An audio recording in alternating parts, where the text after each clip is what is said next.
At precisely 5:30 a.m. as a violent dawn broke over the churning waters of the Pacific, a war began. Inside a fortified Navy Command Center, radar screens exploded with light. Small, fast-moving targets, ghosts running dark, were surging toward American waters. These were not fishing boats. These were not tourist craft. Intelligence had confirmed the unthinkable cartel smugglers, part of a $13 billion criminal empire, had been driven from the land and had now launched a full-scale maritime invasion. With the southern border locked down by a wall of steel and surveillance, the ground war had been won. But the empire adapted. It opened a new front, launching daring, calculated incursions across the open ocean. In the past, they moved with impunity. Now they were entering a different kind of battlefield, one controlled by an adversary far more formidable than anything they had encountered on land. The United States Navy and Coast Guard, reinforced by Customs and Border Protection and bolstered by an array of federal partners, had transformed the entire southern coastline into a militarized shield, an impenetrable wall of steel, and fire ready to counter every move. This was no longer a chase. It was a confrontation that would define the brutal stakes of America's relentless border war. Every second counted. To comprehend the sheer scale of the battle, you must first comprehend the enemy. The cartels are not gangs. They are narco-states, commanding a $13 billion annual war chest, a river of blood money that rivals the GDP of small nations. This fortune buys more than speedboats.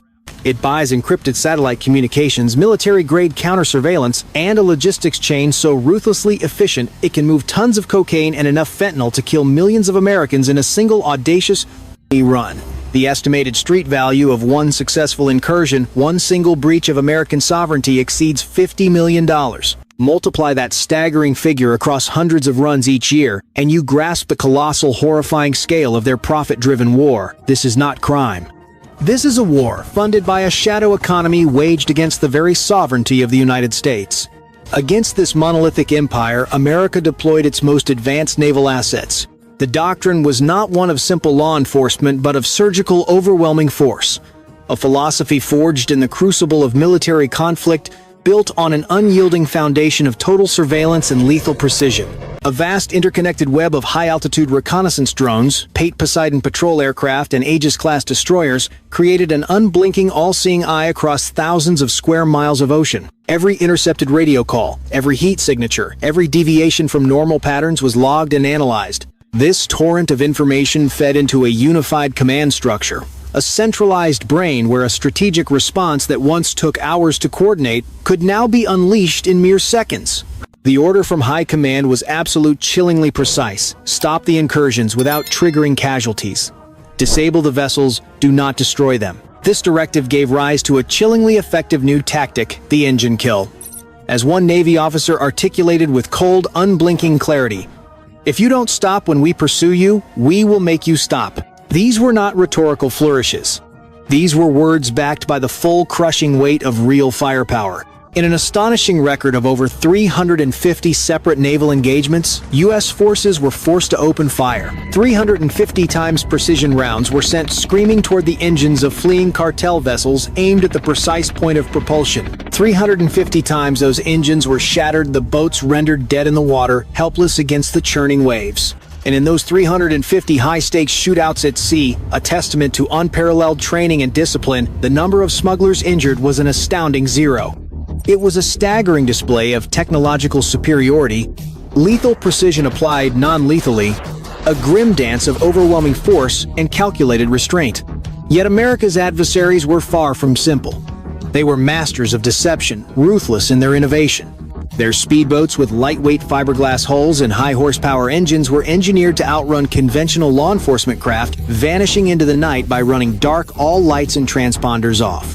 They relied on encrypted satellite phones for real-time coordination, scout boats probing ahead for patrols, and even deployed counter-surveillance teams on shore scanning for Coast Guard cutters and Navy helicopters with long-range binoculars. They tested new routes, longer voyages, and desperate tactics like placing migrants alongside narcotics, a cynical maneuver designed to complicate U.S. engagement rules, knowing the presence of civilians might buy them precious seconds of hesitation. They raced at night, cutting their engines to drift, with the current betting that the impenetrable darkness might blind America's omnipresent surveillance grid. They were wrong. Drones equipped with advanced thermal sensors cut through the darkest night. Pate Poseidon patrol aircraft scanned vast stretches of ocean, their systems detecting even the faintest heat signatures. Each time the cartels shifted tactics, U.S. forces adapted faster. It was a relentless game of cat and mouse played out on the unforgiving canvas of the open ocean. One morning in the Gulf of Mexico, this doctrine was put to the ultimate explosive test. 3 cartel speedboats heavily laden and pushing their engines to breaking point were detected racing toward U.S. territory.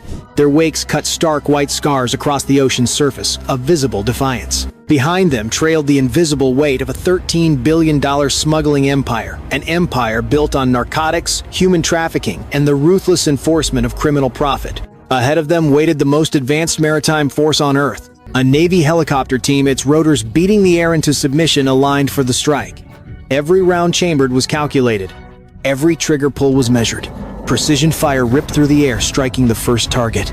The left engine of the lead boat erupted in a violent explosion of smoke and shrapnel, its deafening roar replaced by a death rattle. The smugglers fought for control, but the vessel was fatally crippled.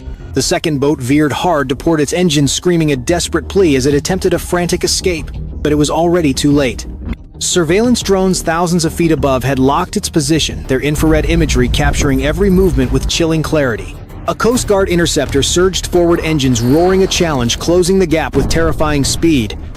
The smugglers ignored every command to halt, every warning shot arcing across their bow. They pressed on. The next burst of precision fire shredded their propulsion system. The vessel spun sideways, a helpless wreck against the crashing waves.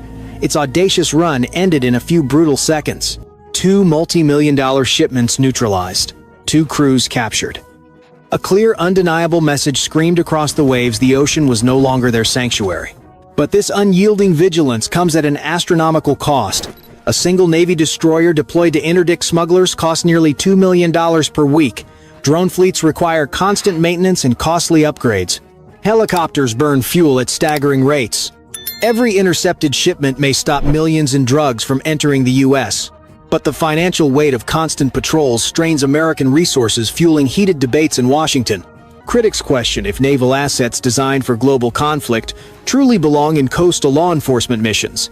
But for commanders on the front line, the answer is a single resolute word: necessary, because the cost of inaction is infinitely higher.